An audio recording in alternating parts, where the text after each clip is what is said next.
men are more at risk than women for developing heart disease. Is that true or not true? Basically, that's not true.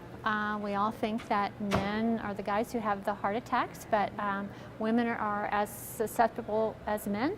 In fact, heart disease is the #1 killer of women. And I don't think a lot of people know that. No, I think maybe because some of the attention's always been on breast cancer. But when you really go into the research and really delve into it, you find out that it is the actual #1 killer of women. Let's see. The symptoms of heart disease are the same for men and women. True or not true? I'd say that's not true. Girls present with lots of different symptoms.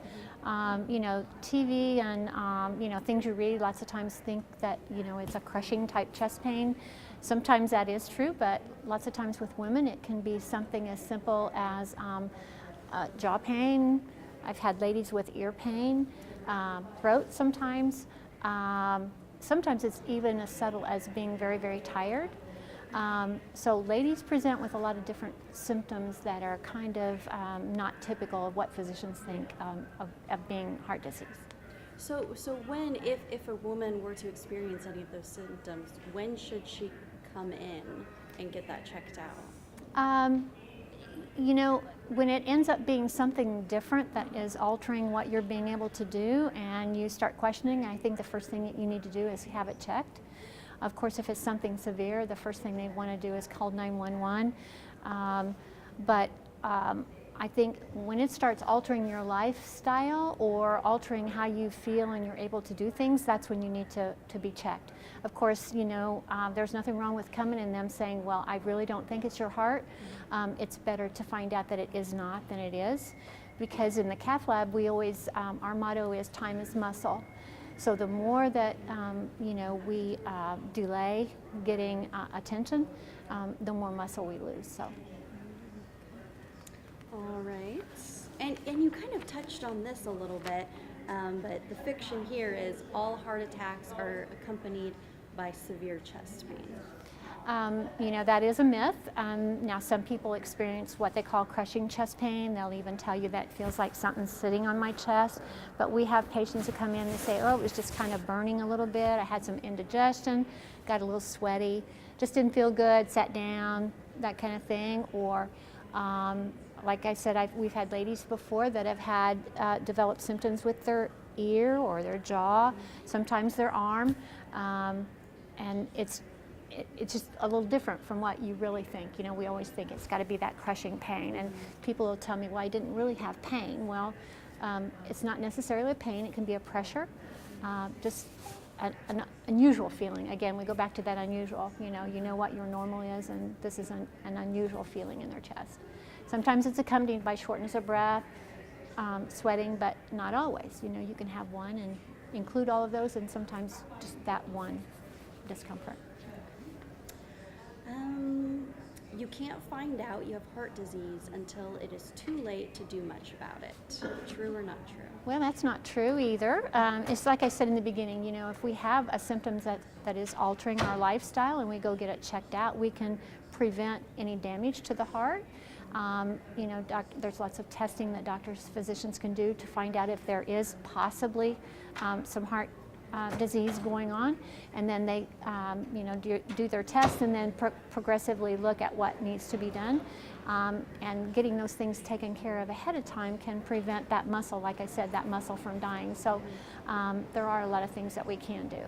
Can you get tested for heart disease before you even experience those symptoms?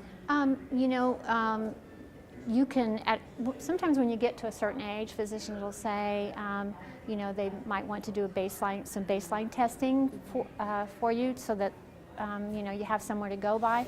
A lot of them will ask a family history. If you have a family history of parents with this disease, early death of parents or even siblings, they will go ahead and do some just baseline testing. So there are things that they can do, you know, to see if there is a possibility that you do have heart disease, or the big thing now is prevention. You know, that the lab test to find out what your cholesterol is, just those baseline things. You know, American Heart has a great website where you can go on and even find out what your risk is for heart disease. You go on there and you just put a few facts in and family history, and it can tell people, you know, what kind of risk they have. So there's all kinds of helpful tools out there, even before you think that you need to go to the physician, and it can, you know, educate people about what the next steps are if they do have those high risk things, and then take it to a physician and present it to him. The likelihood of death or serious complications from a heart attack is greater for men than for women. Again, I think that's a myth. Sometimes the survival for ladies is not as good as men. And I don't know, I think there's some discrepancy, not discrepancy, but really unsure of whether it's because women don't seek treatment as quickly as men, because again, that myth that we don't have heart disease.